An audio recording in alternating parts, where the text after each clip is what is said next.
Last video में हम लोगों ने देखा 2-2.5 हज़ार साल पहले एटम के बारे में किन किन महानुभावों ने क्या कहा था। फिर प्रेजेंट में आके जो पिछले 200-300 साल में सारी डिस्कवरीज हुई है एटम के बारे में, उसकी हमने टाइमलाइन देखी। एटम की साइज़ कितनी बड़ी है, एटम की डेफिनेशन क्या है, और किन किन साइंटिस्ट ने कौन से एटम के फंडामेंटल पार्टिकल्स डिस्कवर करने में हेल्प की है, वो बेसिक जानकारी हम लोगों ने ले ली थी। इसके आगे हम लोग देखने वाले हैं वो हर एक डिस्कवरी को ज़्यादा डिटेल में। तो आज का पहला टॉपिक है चार्ज पार्टिकल्स इन मैटर। तो चलिए देखते हैं ये चार्ज पार्टिकल एक्चुअली है क्या, और हमें ये कैसे हेल्प करने वाले हैं एटम की और ज़्यादा जानकारी लेने में। तो आप लोगों ने चार्ज पार्टिकल का रियल लाइफ में कहीं ना कहीं तो एक्सपीरियंस किया होगा। ऐसे ही कुछ एक्सपीरियंस की बात करूँ तो ठंड में हम जब कभी भी मॉल में घूमने जाते हैं तो मॉल की रेलिंग पे हाथ लगाते हुए कई बार हमें करंट लगता है, राइट।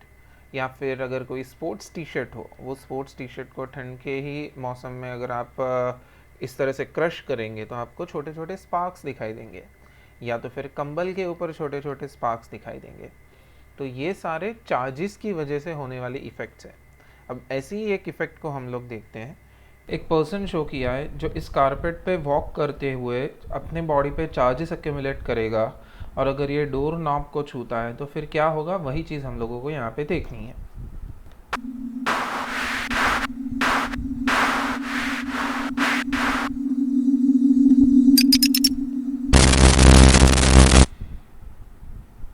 तो उसकी बॉडी में जो चार्जेस डेवलप हुए, यहाँ चार्जेस उनके बॉडी से फ्लो हो जाएंगे। तो ये चार्जेस जब बॉडी से फ्लो होते हैं तभी हम लोगों को करंट या झटका लगता है। अब ये चीज़ हम लोग ये चार्ज पार्टिकल्स के साथ क्यों कंपेयर करवा रहे हैं, क्योंकि सबसे पहले इलेक्ट्रॉन की प्रेजेंस के बारे में पता चला था, और ये इलेक्ट्रॉन की प्रेजेंस हमारे साथ रेगुलर लाइफ में एक्सपीरियंस करने के लिए बहुत आसान हो जाती है। आप लोगों को कुछ एक्टिविटीज़ करवाई गई होंगी कि अगर प्लास्टिक स्केल ले ली जाए तो उस प्लास्टिक स्केल को हम ड्राई हेयर के साथ रब करवा के पेपर के टुकड़ों को भी अट्रैक्ट करवा सकते हैं। वहाँ पे भी इलेक्ट्रॉन की या उन्हीं चार्जेस की बात हो रही है। तो आई होप आप लोगों को ढंग से पता चल गया कि चार्जेस इस तरह से बॉडी में से फ्लो कैसे होते हैं। तो ये इस तरह से पैर रगड़ने के बाद चार्जेस डेवलप जो हुए, ये वाला एक्सपीरियंस करने पर एक साइंटिस्ट ने स्टेटमेंट दिया। वो स्टेटमेंट क्या था, that the atom was not a simple indivisible particle but contained at least one सब एटमिक पार्टिकल। और सब एटमिक पार्टिकल कौन सा था? इलेक्ट्रॉन। ओके, जो हम लोगों ने सिमुलेशन देखा वहाँ पे तो क्लियरली इलेक्ट्रॉन शो किए गए थे, बट ऑब्वियसली 200-300 साल पहले ऐसी कोई सुविधा नहीं थी कि उन लोगों को पता चले कि ये इलेक्ट्रॉन्स ही हैं। तो ये एक अजम्पशन था कि नेगेटिवली चार्ज पार्टिकल्स किसी एक मैटर में मिलेंगे, और वो नेगेटिवली चार्ज पार्टिकल्स को इन लोगों ने नाम दिया इलेक्ट्रॉन्स। अब ये नामकरण करने वाले कौन से साइंटिस्ट थे? तो उनका नाम था जे थॉमसन। तो इन्हीं जे थॉमसन का एक फेमस एटॉमिक मॉडल है जिसको हम लोग प्लम पुडिंग मॉडल बोलते हैं। तो इस मॉडल में इन्होंने क्या अजम्पशन लगाया कि मेरे पास एक एटम होगा, ये एटम पूरा का पूरा पॉजिटिवली चार्ज रहेगा, और इस पॉजिटिवली चार्ज एटम में इलेक्ट्रॉन्स इसी एटम में रेंडमली प्रेजेंट होंगे, और जिसकी वजह से ओवरऑल एटम हमारा न्यूट्रल हो जाएगा, कि जो टोटल पॉजिटिव चार्ज है वो तो एटम में स्प्रेड हो ही चुका है, और जो इलेक्ट्रॉन्स है वो इलेक्ट्रॉन उसी पॉजिटिव चार्ज को नलीफाई कर रहे हैं। तो इसको प्लम पुडिंग नाम देने का रीज़न क्या है? तो प्लम पुडिंग एक स्वीट डिश का नाम है जिसमें इस तरह से प्लम और पुडिंग, इन दोनों का इस्तेमाल करके प्लम पुडिंग बनाई जाती है। क्रिसमस के टाइम पे बहुत ही ज़्यादा यूज़ होती है फॉरेन कंट्रीज़ में, पर हम इंडियंस को तो ये चीज़ की आदत है नहीं कि प्लम पुडिंग मॉडल क्या है, इसलिए हमारी आसानी के लिए हम इसको वाटरमेलन मॉडल भी बोलते हैं। क्योंकि तरबूज में जिस तरह से उसके सीड्स रेंडमली प्लेस्ड होते हैं, तो उन्हीं सीड्स को हम इलेक्ट्रॉन्स कंसिडर करेंगे, और जो रेड पोर्शन है उसी रेड पोर्शन को हम लोग पॉजिटिव चार्ज या पूरा एटम कंसिडर करेंगे।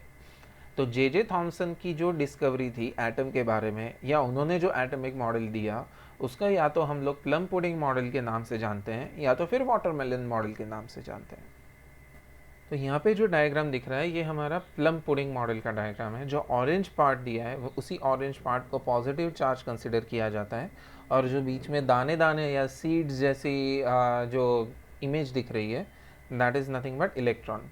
आपको ये जो सबसे टॉप वाला बॉक्स है इसके अंदर सारी चीज़ें पता चल जाएंगी कि कौन सा इलेक्ट्रॉन है, कौन सा प्रोटॉन, न्यूट्रॉन, अल्फा पार्टिकल या पॉजिटिव चार्ज पार्टिकल है। तो ऑब्वियसली ये ऑरेंज पार्ट है वो पॉजिटिवली चार्ज पार्टिकल है, और ये जो इलेक्ट्रॉन्स है वही हमारे छोटे छोटे दानों के रूप में यहाँ पे लगाए गए हैं।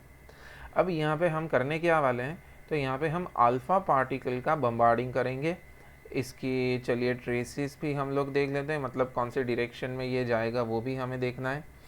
ओके, अब ये अल्फ़ा पार्टिकल गन से हम लोग अल्फ़ा पार्टिकल ये प्लम पुडिंग मॉडल के थ्रू पास करवाएंगे, तो हमें चीज़ें ऑब्जर्व करनी है जो नेक्स्ट वीडियो में रदरफोर्ड स्कैटरिंग के टाइम पे भी काम आएंगे। तो यहाँ पे जैसे आप लोगों को दिख रहा है ये अल्फ़ा पार्टिकल्स स्ट्रेट अवे ये प्लम पुडिंग मॉडल से आसानी से निकल जा रहे हैं। तो एक चीज़ यहाँ पे समझ लो, जो जे थॉमसन ने थियरी बताई थी वो टाइम पे उन्होंने न्यूक्लियस की डिस्कवरी नहीं की थी, या किसी और ने भी नहीं की थी। तो उनका अजम्पशन था कि एटम एक ऐसी स्पेस है जहाँ पे रैंडमली इलेक्ट्रॉन्स घूमते हैं और आसपास वाला पूरा एरिया पॉजिटिवली चार्ज होता है। तो यहाँ पे आप लोगों को सिमुलेशन से पता चल रहा होगा कि particles can easily pass through any atom. यही चीज़ हम लोगों को नेक्स्ट वीडियो में रदरफोर्ड्स एक्सपेरिमेंट में ज़्यादा अच्छे से समझ में आएगी कि कहाँ पे जे थॉमसन गलत हुए। तो चलिए देख लेते हैं कि ये थॉमसन चचा के मॉडल में कौन सी चीज़ें हम लोगों को याद रखनी है। तो सबसे पहला एटम इन चचा ने दिया कि an atom possesses a spherical shape in which positive charge is uniformly distributed. एक एटम का शेप स्फेरिकल रहेगा और उसमें रैंडमली आप लोगों को चार्जेस मिल जाएंगे। ये पहला स्टेटमेंट था।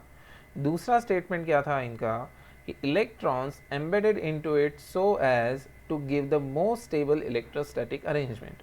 ये बात मैंने पहले भी बताई थी कि किसी भी एटम में जो पॉजिटिव चार्ज रहता है उसी को नलीफाई करने के लिए इक्वल अमाउंट में इलेक्ट्रॉन्स रैंडमली उस एटम में मिल जाते हैं। ऐसा किसने कहा था? जे थॉमसन भाई साहब ने।